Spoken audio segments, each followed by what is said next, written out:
네, 마감전화 펜다운 김동현 전문가입니다. 안녕하십니까?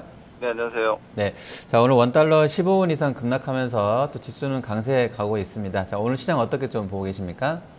네, 아침에 제가 방송 코너에서 잠깐 언급을 했다시피 저는 환율이 한 1,100원대 수준 정도까지도 떨어질 수 있다고 보고 있습니다. 전반적으로 시장 흐름이 2,000포인트에 대한 경계감들을 많은 분들께서 좀 가지고 계시지만 실제로 보면은 2,000포인트에서도 대형주들이 얕은 조정과 그리고 가벼운 상승세가 여전히 유지되고 있는 상황이기 때문에 현재 시장 자체가 1,800에서 2,000 올라왔다고 두려워할 것이 아니라 2,000이 여전히 그렇게 높지 않다라는 것을 시장이 좀 보여주고 있는 흐름이라고 판단하기 때문에 여전히 긍정적인 시각을 좀 가지고 중기적으로는 여전히 시장은 박스 구간에 있지만 당장 아래쪽으로 하방 리스크가 크게 떨어질 만한 구간 아니다 이렇게 이해하시면 될 것 같습니다.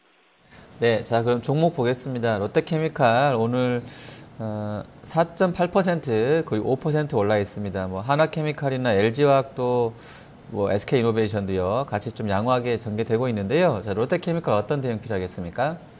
제가 지금 화학주군들을 특히나 이번 지금 9월달, 10월달 이렇게 오면서 자주 말씀을 드리고 있는데 고공권에서 이 상반기에 지금 대형주 중에서 상반기에 시세가 나고 조정을 견디고 재상승에 또 상승하는 섹터가 딱 유일하게 화학입니다.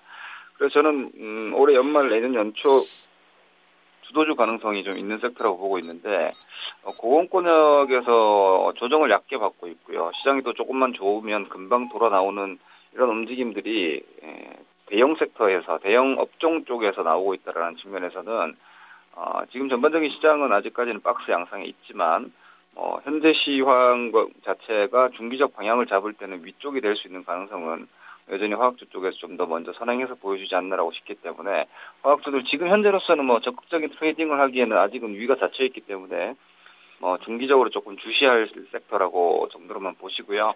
이후에 장세 자체가 조금 더 긍정적으로 전환됐을 때는 오히려 공격적인 매매 포지션은 화학주 쪽으로 가져간다라는 관점에서는 계속 지켜보셔야 될 것 같습니다. 네, 자 증권주 중에서 한 종목 보겠습니다. 메리츠증권인데요. 오늘 7% 넘는 급등권 나와 있습니다. 자, 어떻게 대응해야 되겠습니까?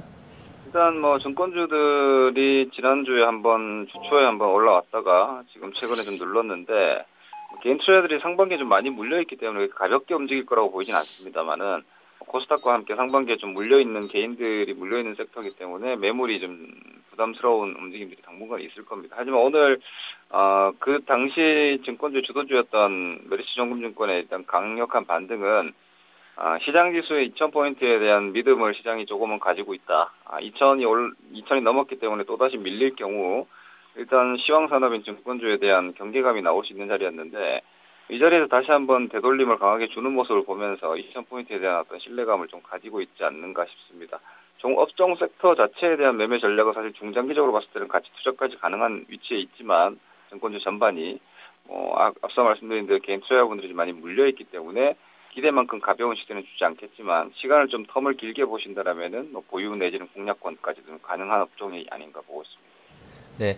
자, 그리고 코스닥 제약업종 중에서 메디톡스 오늘 외국인 쪽 매수 들어오면서 한 6% 급등 나와 있는데요. 이 종목은 추가로 좀 더 올라가겠습니까? 저는 일단 대부분의 투자자분들이 좀 그러시겠지만은 주식을 좀 구조적으로 봐야 된다라고 판단을 합니다. 예를 들어서 메디톡스를 지금 60만 원이나 55만 원 이상에서 물려 계신 분들은 이전에 팔지 못한 걸 후회하고 계실 것이고요. 하지만 이렇게 저점권역에서 또 반등이 나오게 되면 마음은 바뀌기 마련입니다. 그것이 개인 투자자들의 어떤 투자의 가장 회방이 되는 요인인데 현재로서는 제가 볼 때 메디톡스는 꺾인 주식이 맞다라고 판단을 하고 있고 이 주식이 다시 살아나기 위해서는 이후에 50만 원대에서의 완벽한 안착과 수렴 내지는 매물 소화까지 다 확인이 돼 줘야지 혹시라도 이후에 추가적인 성장감을 가지고 또 한 번 상승을 기대할 수 있지 않을까라고 보여지기 때문에 반등하는 올라와도 팔아야 되는 주식이 있고 내려가도 사야 되는 주식이 있는 법이기 때문에 지금 이런 고퍼형 섹터 같은 경우는 이제 어지간한 실적 가지고는 올라가지는 잘 못할 거라고 보여집니다. 아주 지금 기대하는 것 혹은 과거에 기대했던 것보다 훨씬 더 나은 실적이 나오지 않는 이상 좋은 실적도 반영하고 있는 주가이기 때문에 50만 원대까지는 저는 오히려 살 주식이 아니라 손실을 보고 물려 계신 분들은 어떻게든지 빠져나오는 형태의 구간이 계속될 것이라고 보고 있습니다. 네, 하락 쪽 보겠습니다. 지금 종목이 뭐 카카오라든지 CJ, CGV 뭐 이런 쪽들 낙폭이 좀 큽니다. 현대차도 좀 약세 전환에 있고요. 영혼무역이나 뭐 셀트리온도 하락 나와 있는데요. 이 중에 카카오 먼저 좀 보겠습니다. 지금 4.7% 하락하면서 11만 6천 원 선까지 빠르게 내려오고 있는데요. 지금 뭐 이 구간에서는 어떻게 뭐 좀 추가로 그 매수하기보다 좀 매도로 좀 돌아서야 되겠습니까? 네, 일단 뭐 카카오를 다들 좋아하실 겁니다. 주식 투자를 집중적으로 하지 않는 분들도 카카오는 좋지 않겠는가라는 전망을 좀 지배적으로 가지고 계시겠지만 시세는 시세에게 물어야 됩니다. 시장이 지금 최근 고점을 돌파하고 있는데 3개월 박스 하단을 이탈한 종목은 일단 가차없이 매도하고 보는 거고요. 카카오의 어떤 비전이나 이런 부분들은 분명히 인정될 수 있을 것이고 기대감은 분명히 있겠지만 그것을 지금 시장은 반영을 하지 못하고 있는 것이고 그리고 그러한 어떤 미래 성장성이 만들어지기 위해서는 막대한 마케팅 비용이 당분간 계속 소요될 것으로 전망되고 있기 때문에 현재 개인 투자자분들께서 어떻게 보면 카카오라는 종목에는 계속해서 꼬여 들어갈 가능성이 좀 높습니다. 그렇기 때문에 지금 뭐 저는 전형적으로 박스권에서 시장이 떨어지지 않는데 그 종목 박스가 깨지는 종목은 일단 팔고 보자라는 것이 제 개인적인 지론이기 때문에 현재 위치에서는 단기 손실이 조금 있는 분들도 종목을 오히려 교체하신다라면은 훨씬 더 수월하게 회복할 수 있는 정도의 어떤 큰 낙폭은 아니기 때문에 적극적인 어떤 대응을 하시고 이후에 이 수렴이 끝나고 다시 한번 카카오가 시장의 중심이 설 수 있을 때 그때 공략을 하시는 게 낫지 않을까 싶습니다. 네. 자, 그리고 CJ, CGV도 오늘 좀 많이 밀립니다. 한 4% 급락 나와 있는데요. 자, 10만 7천 원 선 놓여 있습니다. 이 종목 어떤 대응 필요하겠습니까? 네, CJ ENM과 함께 CJ CGV는 그나마 그래도 고포형 성장주 쪽에서 아직까지는 좀 버티고 있는 종목으로 보셔야 될 것 같습니다. 하지만 버티고 있는 이유가 일단 CJ CGV 같은 경우는 중국 영화 시장의 성장인데 이것은 사실 하루 이틀 만에 성과가 나오는 것은 분명히 아니고요. 하지만 미래의 성장성은 분명히 스토리가 가능한 섹터이기 때문에 주식을 시세로 보느냐 스토리로 보느냐의 어떤 관점인 것 같습니다.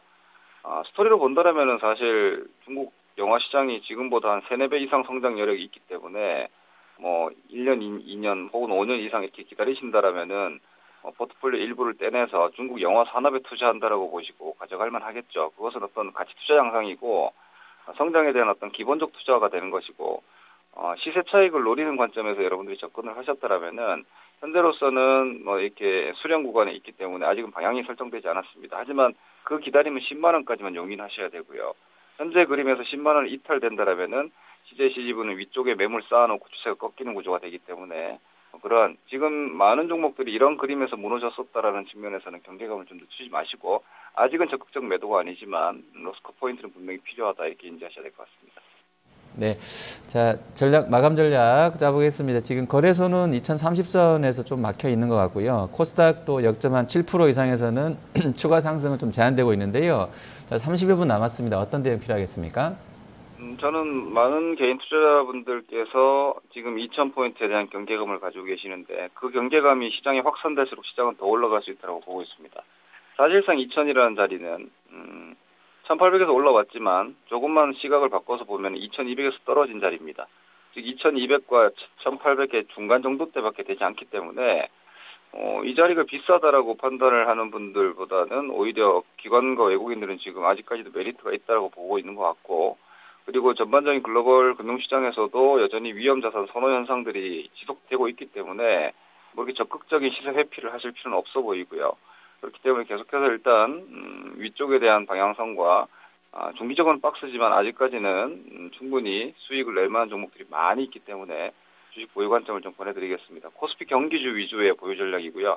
고포 상장주들은 오히려 계속해서 반등이 나오든 아니든 스타일 로테이션은 완전하게 진행됐다라고 판단을 하시고 포트폴리오에 대한 조정만 지속해 나가시면 될 것 같습니다.